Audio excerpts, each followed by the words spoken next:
नमस्कार मित्रांनो, आज आपण आलो आहे पुण्याच्या प्रसिद्ध तुळशी बागेत. इथे खरेदीसाठी जे काही लागेल ते सगळं एका ठिकाणी मिळतं, म्हणून आजचा ब्लॉग खास असणार आहे. आता आपण तुळशी बागेत आत आलो आहे आणि इथे येताच खूप गर्दी दिसते. दोन्ही बाजूला छोटे मोठे स्टॉल्स, रंगबेरंगी वस्तू, खरेदीचा उत्साह.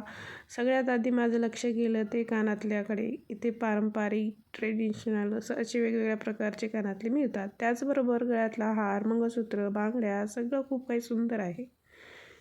इथले स्टॉल खूप नीट लावलेले आहेत. स्टॉल काहीतरी खास बघायला मिळतं.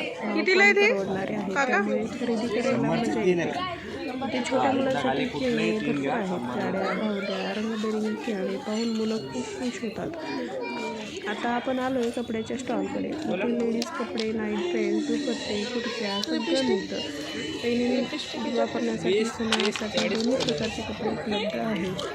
तुळशी बाग म्हणजे फक्त खरेदी नाही, तर एक पूर्ण बाजाराचा अनुभव आहे. गर्दी, आवाज, स्टॉल आणि उत्साह सगळीकडे वेगळंच वाटतं.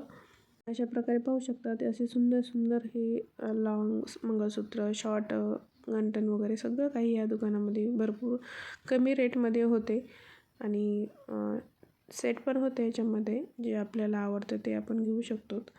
आणि छानपैकी असं हे मार्केट भरलेलं होतं आणि हे पाहू शकतात, हे 200ला होतं. किमती काही एवढ्या नव्हत्या. वस्तू फार छान, किती सुंदर आहे का? भरपूर असं विचार कितीला लहान मुलांचं कितीला वाव, किती छान आहे की.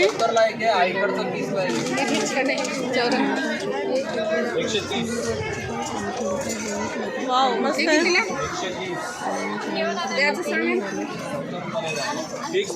तुम्हाला आज तुळशीबागचा ब्लॉग कसा वाटला ते कमेंटमध्ये नक्की सांगा.